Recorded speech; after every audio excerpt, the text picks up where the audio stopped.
just was here to set the record straight that his story wasn't really how it went. What they always tell you, history is his story, and his story wasn't correct at all. So yeah. TIMOLT podcast. Make sure you hit that subscribe button on YouTube. Look us up because we got a new episode. Champion bound to Malcolm X with a pinch of Christ. Catches with the jab, I'm Floyd May, my defense is nice. Crafted by a Mac, I'm embedded to get the cheese. Genius with the beats, this pop off and I move with ease. Genius. Heart cold, apply pressure. All right, so I want to welcome everybody to another episode of Red Cups on the Red Couch. We ain't had a red cup in a while, but we got the Red Cups on the Red Couch. I got a special guest, of course. I'm going to let him introduce himself. Hey, what's going on, man? I'm Q, part of the A.T.M Stack Boys, still Stack Boy Entertainment. Yeah. So this is kind of part of what, I guess the first time I actually titled it, but like this Eighth and Castle Street series. Make sure you check out previous videos. Got Sadron from Just Cut It Barbershop, Major League, and there was another one. What was the other one? Yeah, Oh, yeah, God bless. Yeah. But me and Q, we actually he hit me up a while ago, but it felt fitting that I'm part of this. So what do you have going on? What's in the works for Q right now? A.T.M Q. Finishing up my project management degree. Got a couple of things. My plan is to eventually open a black-owned cigar bar here, which is more like a lounge. So looking for some property to do that with a couple of investors I've met. What do you say here? Where's Wilmington locally. Just like I said, I've met with a couple of different investors, and we're just trying to find the right property for it. So that's what's going on with me at the time, man. That's pretty much it. And of course, got my first kid on the way at 30. So congratulations. Yeah, little Q get to bless this earth very soon. So yeah, that's pretty much what everything that's going on with me. And so as he said, A.T.M Stack Boy. So what led you? How did you first start going to the studio? How did that start? We used to, back in maybe 03, 04, we would walk up and down Castle Street singing and rapping. Literally, it was me, other Quentin, rest in peace to him, rest in peace to Blank Man, it'd be me, Blank Man, Grip, Kel, and Spree Chaz, and we would walk up and down Castle Street rapping and singing, and for a while we couldn't go past the Sportsman Club. So, because we were young, so then one day we actually just continued to walk past the Sportsman Club and happened to pass by the studio. Then we went in there and began to, I guess, talk about music or rap or sing. Blank Man was really the reason we ended up really going to see it because he could sing.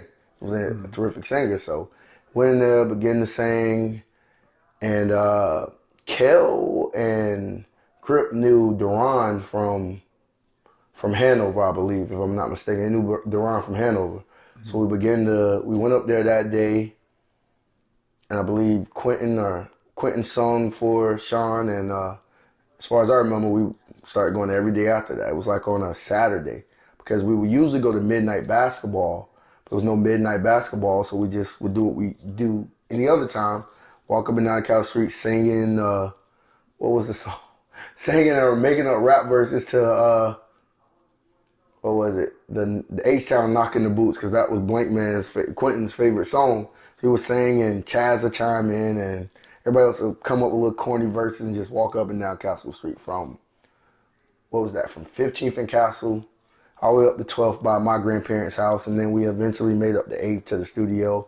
Stopped in there, everyone heard Quentin sing, so Quentin was actually our introduction to getting into the studio, or actually getting to meet Bless or meet Doc at the time. Okay. So were y'all a group or just? Yeah, we were a group, and at that time, all of us, of course, I ended up going into the management part of everything, but at that time, all of us rapped at that time. So we would actually write verses down to instrumentals we would find on blank CDs or record them on.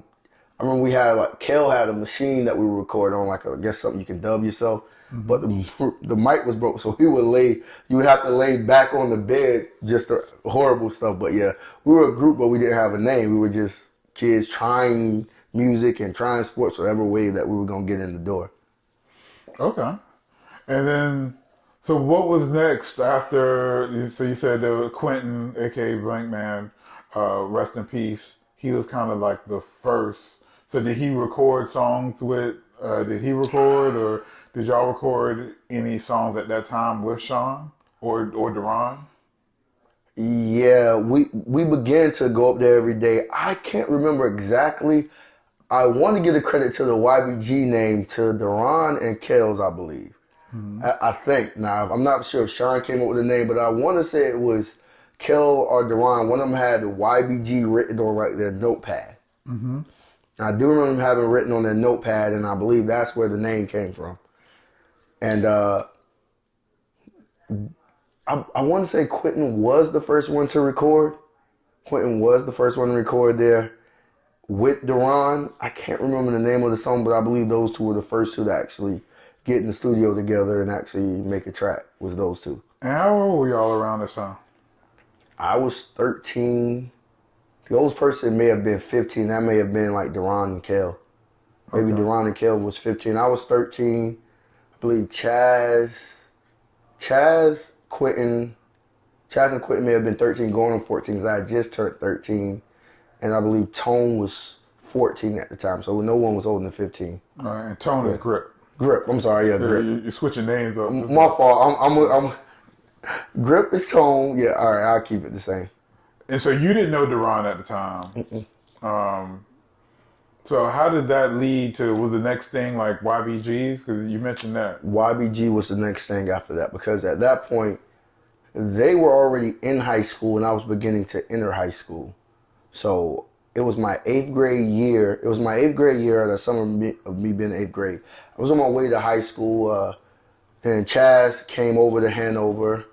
And Quentin was already at Hanover, and Kel, Deron, and Grip were already at Hanover. So then that's when everything began to take off as YBG. Okay. Some of us were in athletics, some of us were playing sports, some making music. Deron at the time was working at the studio for Sean. Him and Sean's nephew, who was working at Therese. They were already working up there with Sean. So I mean, every day that was our hangout. If you played sports, we go to practice and come to the studio. And we sat by there. Like, I don't take anything from Sean. Like, Sean's a genius, first of all. Like, he's a genius. And we sat in there one night in a circle. That's where M Beats got his start. And even said began to come around, which is support the sport, said, of course. And M Beats began to come around. And D1 was there at the time, and Skis was still alive at the time. So we sat around in a circle. Skis. Yeah, rest in peace, Skis. We sat around in a circle, and Sean had a brilliant idea that YBG would make 3 to 4 albums featuring one of these producers. He gave at the time M Beats was just going by Matt. He didn't have a name at the time, or a producer or a DJ name at the time. So Sean came up with the M Beats. I forgot who had the M Beats tag. One of them did the M Beats tags. It may have been Deron, but that's the tag that M Beats will use now to this day, if I'm not mistaken. But we were all sitting in the back of the studio in a circle. Came up with the idea that we use M Beats first because he was more of our age and our friend. And did he go to Hanover with y'all? Yeah, he went to Hanover as well, and also played football with us at the time, with some of us at the time. And then we went Skis and then D1. I don't think I'm saying them out of order, but I don't know if the D1 project ever dropped. I know for sure that the M Beats and the Skis projects dropped. So once we got in there and continued, that's where the song Johnny came from, which was a popular song, which had Quentin singing on it. It was Deron, Quote, and Deron, Quote, and Major, if I'm not mistaken. Okay. Was it Major? I believe Major was on that one too, because on that first compilation we did, Major and Quote, they were on a lot of those tracks because I could tell you, I remember the first time Mario rapped. In fact, I know I'm probably getting ahead of myself, but Quote, I remember the first time, I'm sorry, Mario's Quote, I'm sorry, y'all. I remember the first time Quote rapped, it was, we were in there playing one evening, and we said we'll make a diss song dissing Sean, with dissing Bless, dissing. It was dissing Sean and somebody else, wasn't it? Yeah, it was and Suge. Was it Sean and Suge? It was Sean. We was in there playing. It was Sean and Doc and Dallas, but and it might have been D1. We might have just been talking trash about all them. And Mario got on the track just because Mario would come every day when he get off work in his Cadillac, and he would always have beats when dudes was in there looking for beats. And at this time, I was still thinking I was gonna be a rapper. Trash, by the way, but I was still thinking I was gonna rap. So Quote would always have beats everybody wondered like, why the hell does this dude always have beats? And so Like original beats or instrumentals? Instrumentals. He would always have instrumentals. But at the time, if we didn't find them, we weren't have. But he had instrumentals of tracks that were brand new. He might have had Jadakiss joint that may have just dropped a week or so ago, and we weren't really looking for it. But he would always keep a CD with instrumentals on it. Later to find out, him and Jay Quinn, they did a lot of stuff together. I didn't know that at the time, but we'd always have that. And we got in there one night and we were all just playing around like, hey, we're going to diss. Everybody would come up to the studio. Even anybody would come up here that we see, we're going to say it in the song. And then they convinced Quote to get in there, man. And Sean and them heard him, was like, yo, he really got it. I actually even remember the verse. Like it was just, at the time, it was just that incredible that to this day I still can remember what he said when he got in the booth. And that was the legend of Quote. That's where Quote was born. Okay. Yeah. So why was I mean, as anybody that watched the Doc Bless interview, I think he mentioned we know or at least know Romello was his Quote's uncle. Romello the Don, Charles Ross. Was that the reason? Did he know y'all? Was he because Quote's older than y'all, right? Quote was Duran's brother best friend. Okay. So if I'm not mistaken, maybe, and I could be saying it wrong, he'll probably have to correct me if I'm wrong. I don't know if Herb brung him by there or what brung him by there, but I guess his interest in me. First off, like I said, taking him from Quote's an intelligent guy. I don't know if he just began to stop by there on his own or because of Irvin, but he just would come by every day for a little bit, then leave, and the next day he'd come by a little bit.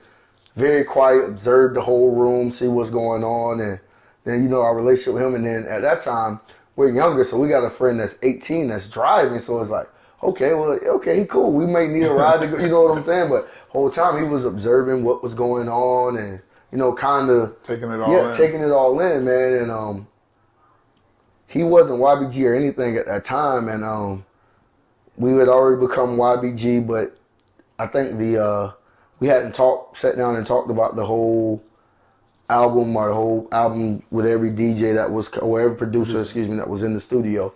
And so after we did that little fake diss track, just in there having a good time and really hearing how he killed everyone on the track, after that's where Quote came from. But yeah, he started off as Duran's brother's best friend, Irvin's best friend. So okay.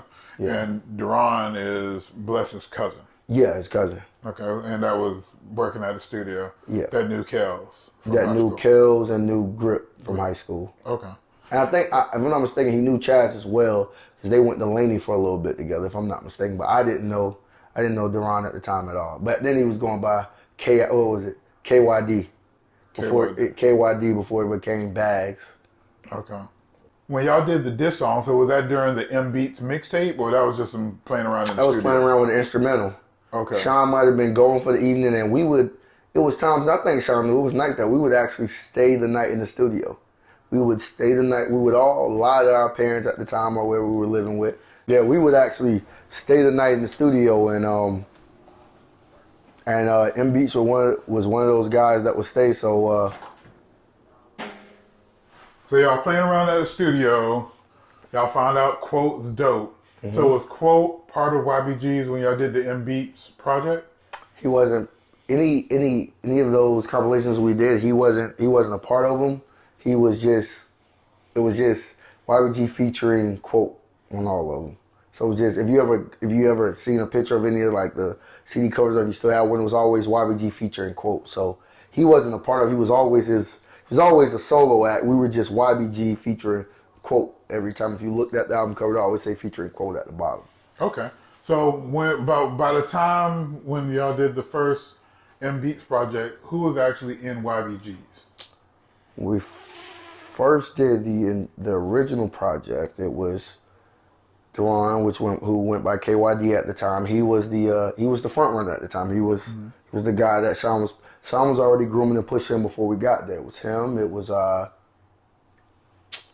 Chaz, of course. Kel. Does Chaz rapper sing? At that time, he did both. Okay. And he still could do both now once he makes his music. He sings more now, but I've heard a couple of things he's done lately where he's doing both. But it was Chaz, Chris. Who was it? Yep. Deron, Kel, Chaz, Chris, Tone, me. I'm forgetting somebody. And Quentin at the time, he was still in, but he was, I'll say Quentin at the time. And we had a few other guys that was around, but a couple other friends that were around, but they were just around to be around. So, but if you say the founding members, I would say that 7. I don't think I'm forgetting anybody, but those 7 members were like the founding members of YBG. Okay. And all y'all actually rapped on that first, like you got a verse on that first project? It got trashed for, I can't remember the dude's name that was rapping at the time. He doesn't rap anymore, but it got trashed for him. So, no, I did talking on there. Like when they had those skits in between, I think I did a few skits in between.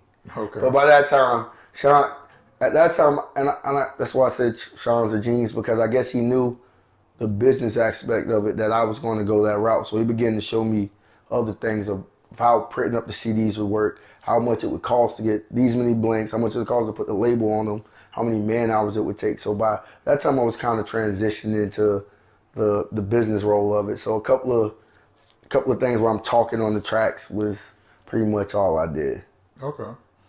But Mario was featured on that. Mario was featured on that because you get that I Am Hip Hop. I believe. I get confused, and I'm sorry if I'm getting it wrong. The I Am Hip Hop with Mario, Major, and with Quote, Major League, and KYD at the time, who was Deron. That had the I Am Hip Hop song, if I'm not mistaken. We also did have a feature from Romello as well. I kind of remember that verse too. It was a track with him, Quote, and someone else on it. Major? Could have been Major. I remember they had a song like Past, Future, Present or something. Yeah, I think that's what it was. Cause it was that I Ride in the Cadillac, so smooth and yeah, that was Romello's verse. Yeah, I do remember that. So I think that's what it was. But okay. I don't know. I think they got thrown on one of our projects, though, if I'm not mistaken. Okay. Yeah. So Major predates YBG's, like far as the Blessed music. Yeah. So how did y'all feel about Major at that time? We looked up to Major. When you walked in there at the time, Sean had posters of Major hanging out. So I remember Major coming. Like I think he was living in Greensboro, so he was commuting back and forth. And I think I remember the first time you see this poster on the wall, and the guy pulls up in this Intrepid, music bumping with hats in the back window. He coming with his Yankee on, and it was like, and in a sense, we were starstruck. Like this is a celebrity we're meeting. So it was like we're trying to listen to everything he's saying to kind of soak up everything we can from him. So we seen Major as a celebrity at that time. Well, I know a couple of us did anyway, but yeah, I'm comfortable saying most of us did see him as a celebrity at that time. Okay. And then y'all got to actually record with him, so that's almost like passing the torch. Is like, he did his stint at Blessed Music. Absolutely. And then now it's kind of like the spotlight was on y'all. Yeah, because at that time I think Major was enrolled in school in Greensboro at that time as well. I think he went back to school, if I'm not mistaken. If I'm not mistaken, I could be wrong, but I think he had enrolled in classes somewhere up there in Greensboro. I know it wasn't at A.T M. Maybe it was at the community college up there. So yeah, I think he was kind of passing the torch at that time. Yeah. Okay. And then, so that was the first project, M Beats, and then y'all did the project with Skis. Did the project with Skis as well, and I don't know if the D1 project ever dropped, and I feel bad for not knowing, but I remember those 2 projects dropping. Yeah. So, how did it feel releasing your first CD, like something that you were part of, like that you could hold and ride around listening to? Pictures on the cover. Actually, to release the CD, we got permission from our principal at the time. We threw a party it was a club on Red Cross Street, and they called it H2O. So we were able. Sean came up with the idea along with us. all you guys are popular at Hanover, so let's throw a party. So he got some flyers printed up and made the little things that you sit on tables in restaurants. I forgot what they're called. Table but tents. Yeah, table tents. We had table tents and flyers. We got permission from the principals at Hanover to put them up, and we put those up. We put them up that Monday. The party was that Friday, man. When I tell you, the line was literally, it was only like 6 or 7 in Red Cross. The line was literally almost to the funeral home. I'm not kidding you of how many kids came out to support us and support the project. And when I say at the time, that popularity came a little, that popularity came fast from the album. Like, girls giving your phone numbers all week in school just because, you released the album. You know what I'm saying?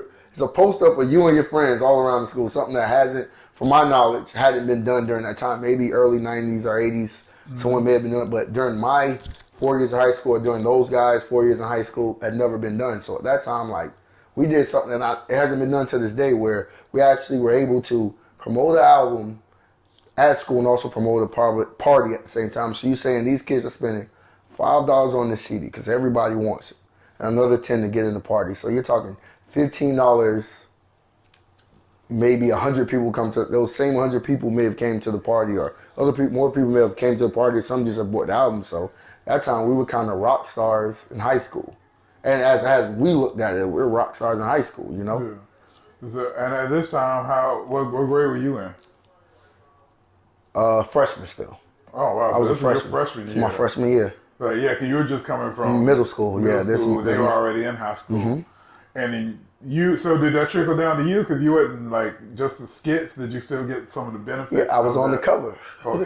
Hey, I'm on the cover. Hey, my face is on the cover, so hey, it looks good. And I may have told a couple of chicks on a couple of different verses. Yeah, that was me. That was me on this verse right here. I may have did that a few times, but yeah, it trickled down for all of us because at that time we're pretty much celebrities. Okay. So we going. Did it the M Beats or any of them? Did they have individual names, like, or was it just like YBGs featuring M Beats?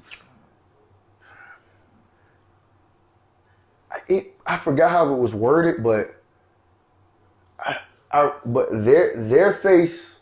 I know we were the background, and the producer's face was actually in color, and we were like the first cover I believe with M Beats was green. So yeah, I was just thinking it was a green one. Ski Beats was kind of blue. Yep. They were out in front, and we were behind, kind of in like black and white in the back, but the green was over. But yeah, we were in the back. I forgot it was word on the front. I just know it always said featuring quote or whatever it said at the bottom. Okay. But I forgot how I think it was like the AGC Music Group presents.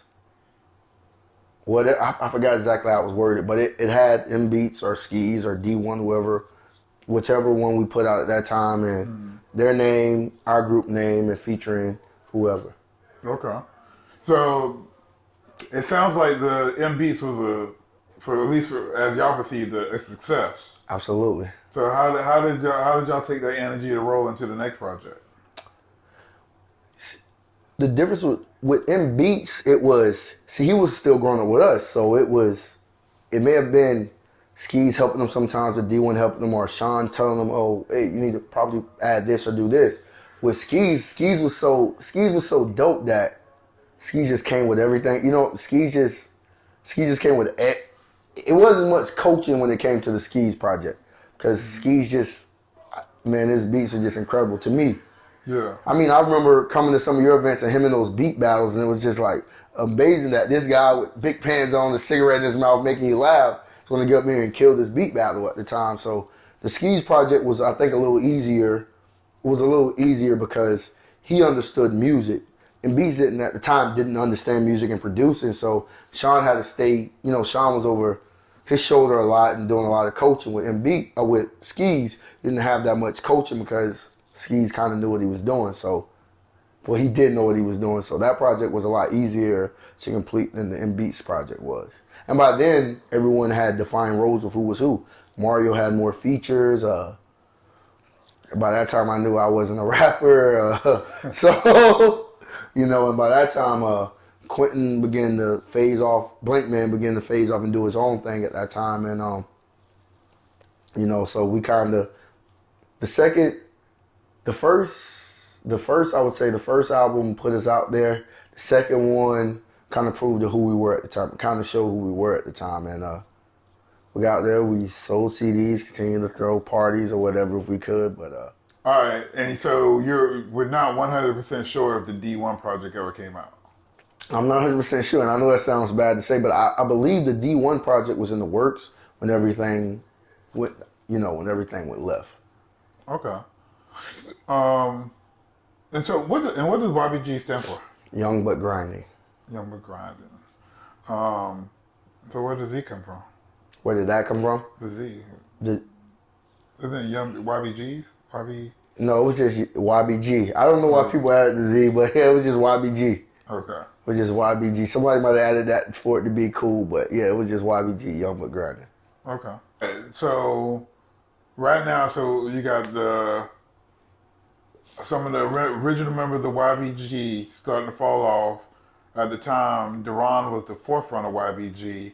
Did he ever feel a way about Mario being featured on the song? Or was that ever an issue for anybody? If it was, I never saw it. Okay. Like at this time, we're all brothers. You got to me, and there could have been things in the background because at the same time, I'm playing high school sports at the same time. So a lot of times I'm not there. I'm coming later in that evening and the younger one. Yeah, I'm the youngest one out of everybody at the time, and I'm playing high school sports. So a lot of times it may be things I didn't see, but to me, no, because eventually once it was figured out how dope Quote was, that they were going to actually produce that the Front Runners album. So it was I don't know if you ever seen the cover, but it was a picture of Mario and Duran in front of Mario's Cadillac, and it was called the Front Runners. Okay. And we took a couple of more pictures of us, and we were still coming off as the agency, and then made a couple other things where we had the agency music group business side of it, and I had a picture on there and with like Chubb and LB because they were coming in as well because those were Mario guys.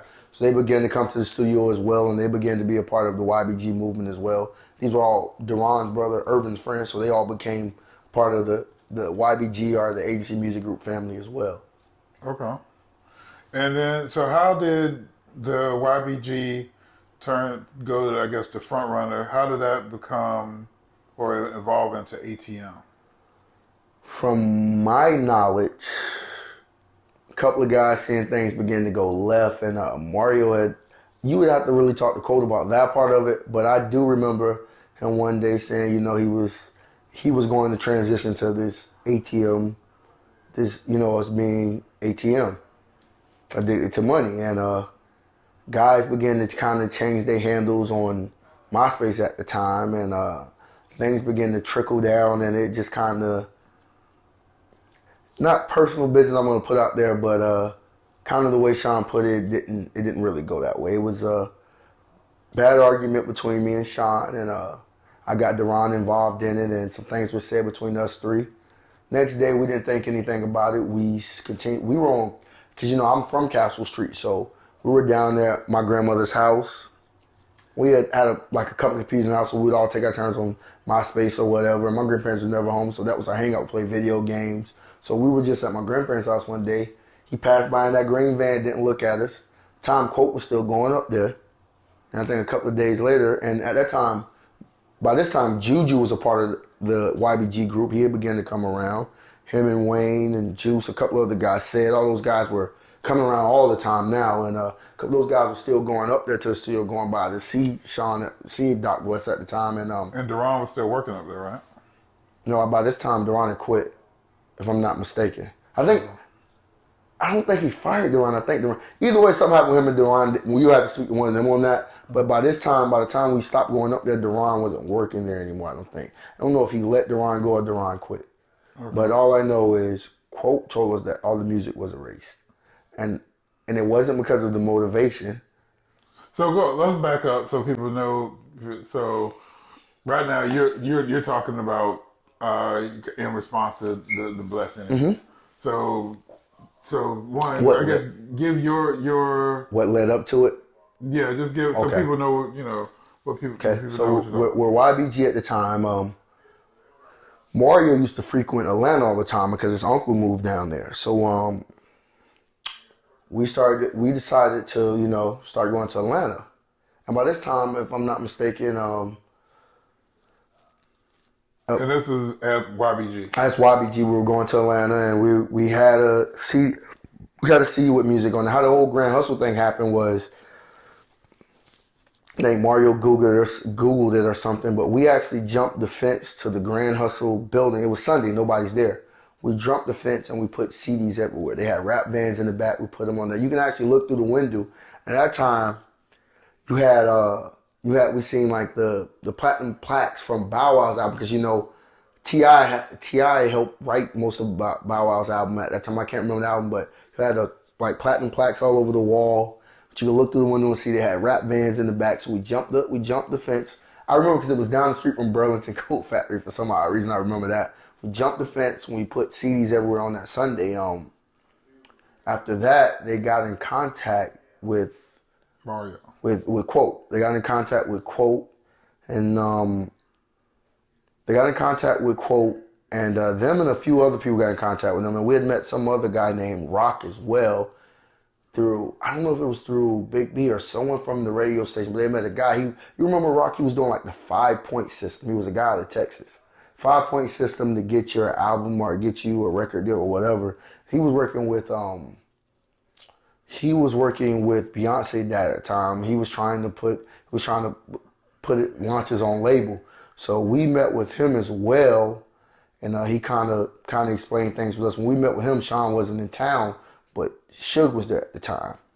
And we met with him again that next time we went to, the same time we went to Grand Hustle was the same time we met with the Rock guy in Atlanta. He came to our hotel. We were staying at the Sheraton. RP Dawn, Mario's wife, Quote's wife at the time, she was getting a crazy discount at the Sheraton because of Verizon back then. And we stayed at the Sheraton off of Peachtree. I think it's off of Peachtree. So he came and met us there that Saturday. And then that Sunday, we went to Grand Hustle, put those albums out. So it was a lot of guys it was a lot of people contacting us about the music and about signing us. And so we got with Sean, and Sean began to find out, and he put together packages to have them shipped to these different record labels. And somebody somehow seen in the back of his van where he never shipped any of the packages. So this was the beginning of the fallout. He never shipped any of the packages. And I remember him saying directly, he was covering his own ass. We wasn't about to leave him. Yeah, that's one of the versions of the story I hear is from what people say that he said, that he felt like y'all could get on, but being that he didn't have any paperwork, that he was like kind of like they felt like stagnating their progress. My opinion, honestly, now being a grown man, my opinion was by this time, I'm 15, 16, Mario's 21, 22. By this time, it's another grown man sitting in the room who's, like I said, Mario's very intelligent, so is Sean, and all of us are very intelligent. But at that time, we're still kids. So now, Quote's another adult sitting in the room, so he began to see things a little differently. And I want to say, honestly, I believe, I could be wrong. I honestly believe the jealousy, I honestly believe that Doc Les became jealous of Quote. And I've always felt that way. I've always felt that way. That because we began to follow Quote. Quote was taking us to Atlanta. You know what I'm saying? Quote was taking us to Fridays on Friday night when it was everybody out there. We was trying to sell CDs to all the dopes as in Fridays on Friday nights. Quote's at our football games. Quote, he's there with us. He's taking us to the mall to try to sell CDs, and it wasn't us piling in Sean's van anymore. It's 3 or 4 of us getting in the back of Quote's Cadillac at the time. So now, like in hindsight, being an adult, that's just my take on it. That the jealousy kind of began, or the fallout kind of began, was I believe Sean seeing that he was no longer the alpha male. We began to follow Quote, and that's I could be wrong, but that's my personal take on it. So I believe that's a part of the fallout, in my opinion. Okay, and I mean, there's a part of the story that I know, but I think you skipped telling. So y'all went to Grand Hustle, and somebody put CDs out, and someone got back in contact with, I believe, Mario, because his number was on the CDs. Absolutely. They wanted more music, and then and y'all went to Sean. Didn't have to, but went to Sean. Absolutely. Told him, and he was working on putting the press kit to send to Grand Hustle. And if I'm correct, not only Grand Hustle, he's like, well, let's go and send them to everybody. Def Jam and a few other places at the time. Yeah, absolutely. Okay. But that Grand Hustle thing was something he kind of made a mockery of it, but that Grand Hustle thing was real and that could actually happen. So that Grand Hustle thing was almost 99% going to really happen. Okay. And then you said there was a rift when the package that he was supposed to send was still in his van. Absolutely. Okay. Absolutely. And then things went ahead, or I guess came to like a certain boiling point, and that's when y'all had a conversation about it. And then so let's pick up from there. We had that conversation about it. He said he was covering his own ass, and things at that moment, things just continued to book. After that was said, things just would continue to go downhill like everything else was. Now, a guy that some guys in the group, and they've said that to me, they looked at him as a father figure. Some at this time weren't even in high school anymore. They had dropped out and continued. They took the Andre 3000 route. They dropped out like how he did with the Dungeon family, where he dropped out of high school and completely spent all his time there with them. Some of them guys did that. They dropped out of high school and completely spent all their time in the studio. Yeah. Some guys did, and I kind of believe Sean kind of left us astray. And it's funny because he may not remember this, but I want to say we thought that Wise had beef with us. And it was like Sean kind of made it seem like he had beef with us. But it was never that. I don't know if everybody remembers this, but I remember some of us having a conversation with him. And it was kind of, what I got from it was, watch yourself with him, was what I got from it. Was watch yourself with Doc, is what I got from that comment. With Bless is what I got from that conversation. And it turned out to be right because it was, we're all young, we're kids. Some of us are just becoming adults, and it was just like, it didn't have anything to do with paperwork. Our loyalty was to you. Like I said, some guys let you as a father figure. Some guys dropped out of high school and completely became artists. That's all they thought. They slept, eating, drunk, music, though. Their whole forever. Like some guys took that route. So he never told anybody to drop out. So don't get me wrong. He probably cussed and fussed them out for doing it, but they really felt like music was their passion. So that's the route they took. But yeah, Sean, and then it began to go a little more downhill from there, and till that one day it came to a head, and that summer night it came to a head, and me and him had a disagreement, and a few other guys. So it was like personally you and him. Yeah, it was very personal, so I won't put that personal. I wouldn't do that to him, or pretty sure he wouldn't do that to me. But it got very personal, and personal to the point where I called Duran, and Duran backed up my story. And his girl at the time was in labor with his daughter, and something got said about bringing the camera back, and I think Duran quit that day, or he let him go that day, and everything went downhill. Then we began to hang out on Castle Street by my grandma's house. Like I said, he passed by. Quote was still going by there every afternoon, just going by. So at the time, it was just a fallout between you and Sean. It was me and Sean, and you and maybe Duran. Duran and being an adult now, I feel like him seeing everybody on that part of Castle Street, he felt like they chose sides of what the argument was about. Like it was us against him. But guys were never over him, never sending off those packages, like those press kits, like he was supposed to. Mm-hmm. He never sent those off. So it was like a bunch of us, like we're upset because at this time, we're all young, and we're impressionable. So at this time, you're taking advantage of you're taking advantage of kids. He was in the business long enough that honestly, he was sitting with an empire that he destroyed himself. Like, I understand he could be happy now, things in his life could be wonderful now, but he had the opportunity to put an imprint on music that had never been done. And that's my personal opinion. And I heard him say, like, he can turn anybody into a star, which he possibly could have, but these guys that he got off from the south side of Wilmington, we were already stars. Because A.T.M. didn't stop rolling after that. We continued after that to put out hit after hit after hit. We had single deals after that. We began to,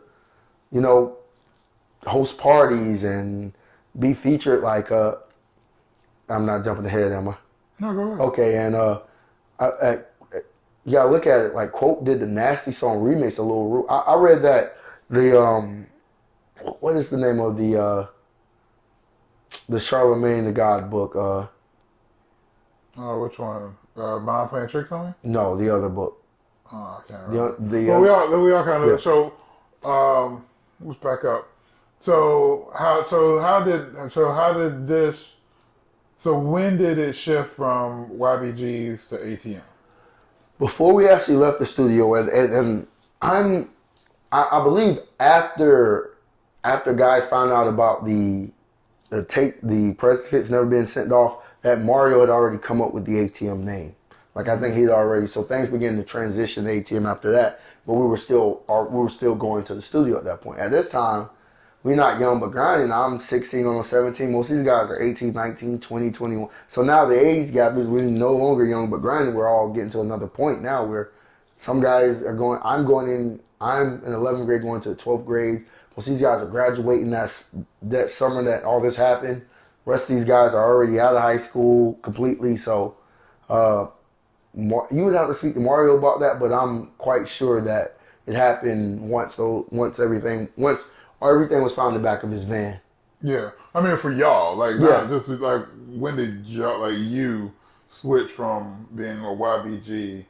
Like how did that go down for you? Your When Mario presented it that he was ATM, I actually think I switched my MySpace handle, which was cool at the time. I switched it to ATM, whatever my name was on MySpace at the time. So I believe once Mario broke it down and why he was transitioning to ATM, I believe all of us began to follow suit at that point and become ATM. all right. So what was the first thing y'all did as ATM? We kind of began to push Mario because, like I said, when we were YBG, you had the Wright brothers, which was Chris and Kels. You had the front runners, which was Quote and Deron. And you had everybody else, which was just YBG. So it was different projects that began to come out as YBG. But once we became ATM, everybody can continue to produce music. But if I'm not mistaken, the first album we dropped was Quote's album on his birthday. Okay. Which was that winter. So we dropped Quote's first album, which featured the I Made It song, which at the time had the Doc Bless verse that was a diss at the end of the song, which eventually got cut, but that was that had the Doc Bless. And I'm not sure it premiered on the time when the Limelight was like the song of the week, so I believe that was the last song, and then like the next week was Mario's birthday, and or the same week was Mario's birthday, and that night he performed it during his birthday party at the Rocks at like one of the original First Fridays they had. So Okay. I always kidding to say Mario or Quote was Mr. First Friday in my opinion, but yeah, but that's when that complete transition. Like we were already done with Sean at the time, and we had already completely transitioned to ATM at that point, and So who was part of that transition? Who was ATM in its original iteration? ATM would have been Quote, Deron, me, Kel, Chaz, Chris, Grip, Juju, Chubb, LB, and a couple of Mario cousins from across the bridge, and I may be forgetting a few other people too. But we took a picture one time. It was probably like 20 members because at that point I started getting guys from some of my teammates were ATM at the time because it was popping to be ATM because we began to throw parties under the ATM name as well. So Yeah. it's. But and so out of those who did music? Quote, you had, by this time, Deron was no longer KYD, he became Bags at that time. Mm-hmm. Well, I told me Shasu Money Bags, he took his name, but he became Bags at that time. Kels was still doing music. Chris became YA at that time, he began to do music. Grip was still doing music, kind of on and off, but Grip was doing music. Chaz went by Spirit at the time, he was doing music, and that's pretty much the main six that really kind of did the music part of it. Other guys maybe featured on a few songs, but those was probably were your main guys that were doing music at the time. All right. And so at that time, what was your role? I'd already transitioned. You know, it's kind of crazy from looking at the management standpoint. By this time, I was already managing. I was managing Colt at this point. Okay, so like as a manager, like kind of what were you? What were some of your day-to-day type things that you Book shows. See if we can get his mixtapes that time on certain websites, or see if we can get them. That time, people were still buying CDs from Millie and a couple other places. So getting those CDs are in the mall at got the name of the store at the mall, but see if we can get those CDs in that place and making sure the money was accounted for and booking studio sessions and things of that nature. So after y'all left Bless, where were y'all recording at? A few different places, if I'm not mistaken. We recorded with Jay Reese for a little bit. So 15. And then Mario and Tiny became tight. Okay. So he began to record. If I'm not mistaken, I could be missing a place in between, but he began to record with Tiny. And you want to know something weird? When Sean got rid of the studio, it became our studio. And that's something he didn't tell you. Like when he left or whatever and got rid of all that, when he got rid of it and gave it to the guys from out east, the Hirschmark guys, and they didn't stay in there too long, we ended up with Tiny. Tiny's cousin had a sewing shop in the front. So with Tiny, we got all his equipment and rented out the back and turned it back into the studio. So the same place where we started at, we began to do music there again. So around that time, he went to Jay Reese a few times and a few other places, but majority of those albums, the rest of the albums that Colt recorded at the time, were done in the studio we actually started at. Okay. And a lot of people don't know. Yeah, we end up renting out the back of the studio and turning it right back into a studio for us. Okay. So I always felt like that was like a boss move. Like the same guy that kind of like tried to halt our progression, and he eventually, to me, it was karma that he eventually, I'm not gonna say lost everything, but gave everything up, as he may say. We eventually going back in there, and Colt made some of his most, like the My Shorty track. A few of those tracks were cut right in the same studio that we were once all the music was deleted at. Most of Colt's classic hits were made right in that same studio. That's what's up. So why 20 years later, roughly, I feel like, shouts out between you and Duran, y'all kind of like ignited this. I feel like Duran lit the fuse and you kind of threw it on Facebook. Yeah. But why almost 20 years later, was that interview such a sore spot for so many people now? I can personally speak for myself, because me and Doc, we had a conversation, and around the time when the grandmother passed, he came by Jimmy's barbershop, Distinguished Cuts, and we talked, and Grip was there as well. You can ask Grip the same thing whenever you talk to him, that he actually apologized how things went, and for him to say something totally different during this interview was just like, God, you looked me in my face and you apologized for how things went. But to say you have no remorse when you're in front of a camera is just BS to me. Like you apologize, and you seem genuinely sorry about what happened, and that wasn't the case. Like, and it just and when I made the post, I made that one comment. I said nothing else. Even when he inboxed me and said call him, never called him, because it's nothing to me. It's nothing to talk about. Like I said, it's 20 years old. So in my life, I feel I'm successful. I've accomplished a lot of things. It was just that got me, for him saying he wasn't remorseful, or however he worded it, for what he did, which he actually told me he was. And the way he said things went down, it didn't go like it did. There's always three sides to the story: their story, our story, and the real story. But I feel like our story is more accurate than his, and I didn't like the way he worded everything, because it wasn't true. And then for you to not be apologetic, but to me you were apologetic. I just feel like you did it for the camera, in a sense. Like that's how I personally feel. So that kind of made me, like, because when the video clip was sent,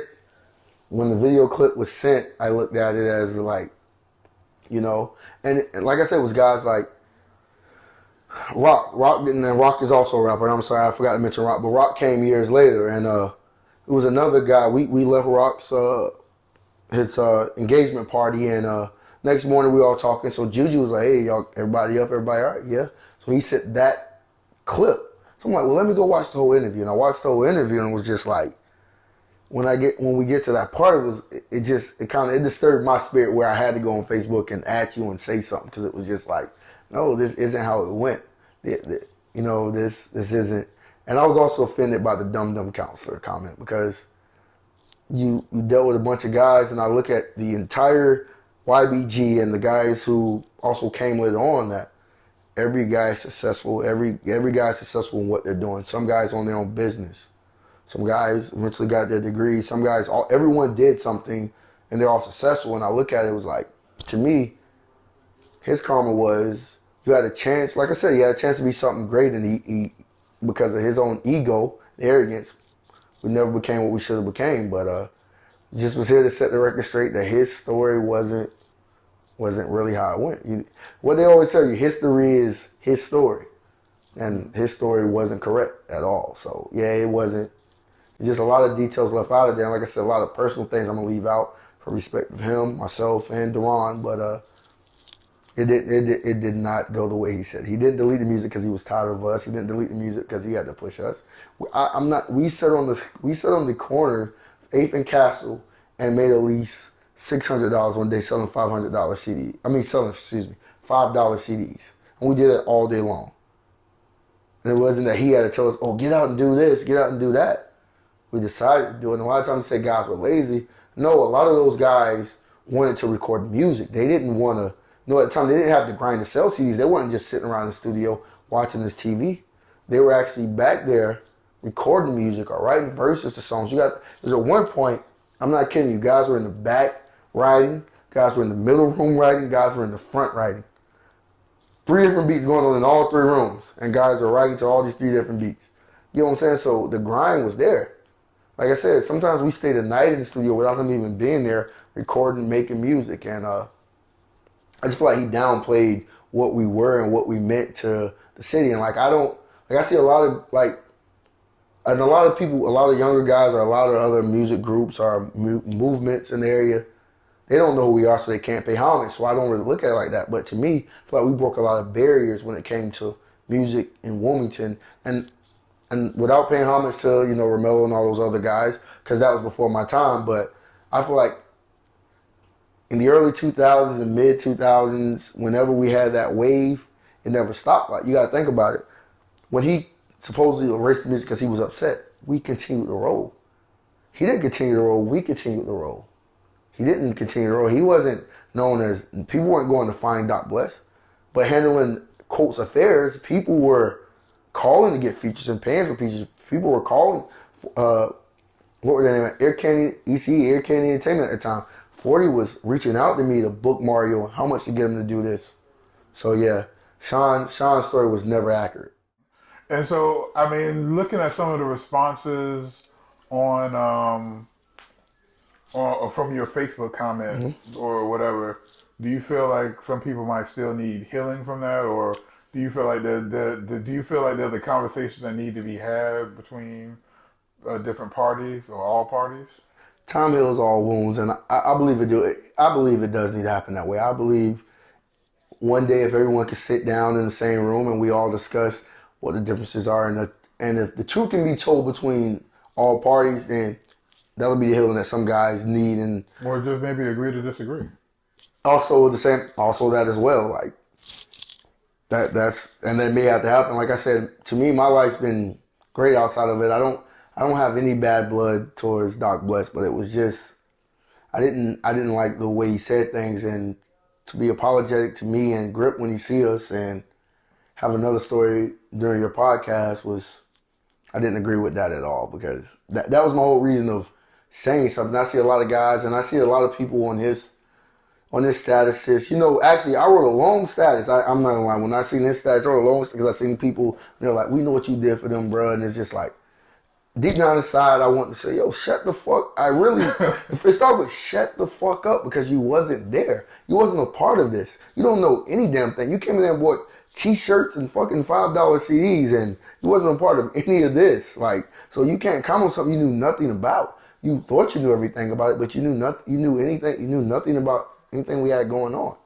Yeah. I do commend Doc though, because like I said early on, he knew I was never gonna be a rapper. So showing me how to press up CDs, of how much to pay for, a tower CDs, of how to, he taught me the things I need to know, and I do commend him for that. But it's just his story wasn't completely accurate. And I say some of those guys did see him as a father figure, so I think that hurt is more personal than anything. You know what I'm saying? Like, and how there's so many people that's come and gone through Blessed Music. Mm-hmm.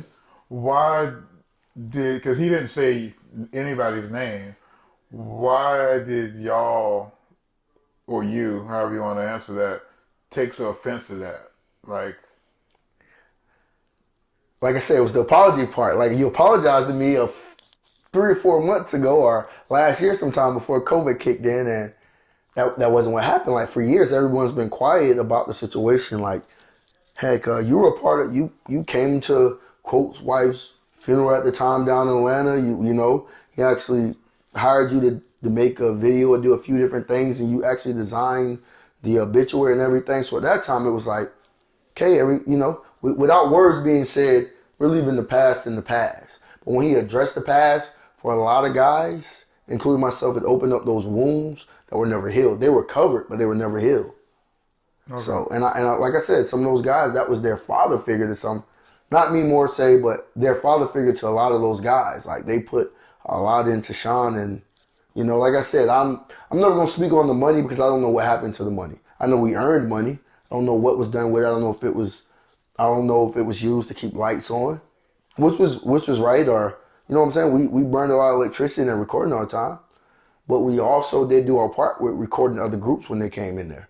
We recorded all the NYPC guys when they came in there, or when Lee Hustle and those guys came, or Big D and those guys came. Like, a lot of times between Deron, myself, Kel, and Grip, we learned how to, we learned how to use Pro Tools. So we began recording guys, and that kind of paid for our studio time because he wouldn't be there. He couldn't be there. He had other things to do. We were doing that. So that paid for our studio time because they're paying. So us working paid for those things. So I don't know where the money went or whatever happened with the money. That was never really my concern. Because, that was never really my concern. That part never really hurt me. It was just the fact of you saying you had no remorse for something that you told me you had remorse for. And it didn't happen the way that you're saying it happened. We stopped coming to the studio. You didn't, you know what I'm saying? We didn't come up there and you just said, oh, the music's gone. We stopped coming. You got in a rage and just erased everything. It wasn't that you were frustrated and tired of it. Your conscience, I believe his conscience began to eat away at him of what he did to us. Like, you had a chance to send something off and you said you would cover your own ass. And we loved you as family. You're never going to do anything wrong in the family. We trusted you. Quote never had to say, hey, Doc, Grand Hustle hit us up. Quote reached out to him and did that. So, yeah, I can't agree with a lot of stuff he said. But, if you get a couple of other guys' story, they'll tell you the same thing, that a lot of things that Doc Bless said wasn't accurate or 100%. So you, at the beginning of the video, you were still repping A.T.M. So, like, what's the status of A.T.M. like right now? Everybody's doing their own thing. Everybody's doing different things. But to myself, I'm gonna always be an A.T.M. Stack boy. We all are adults. We're all into different ventures. Like I say, some guys are starting businesses on their own. Other guys are family men. Everybody has their own thing they're doing. But to heart, we're all gonna be A.T.M. Stack boys forever. So yeah, some guys are still doing music. Some guys are ghostwriting for others. But some guys are now into managing younger artists. But yeah, we always gonna be A.T.M. Stack boys. Some of us don't talk every day, but some of us don't talk at all. But we're still family. Champion bound, I'm Malcolm X with a pinch of Christ. Cashes with the jab, I'm Floyd May, my defense is nice. Crafted by a Mac, I'm in.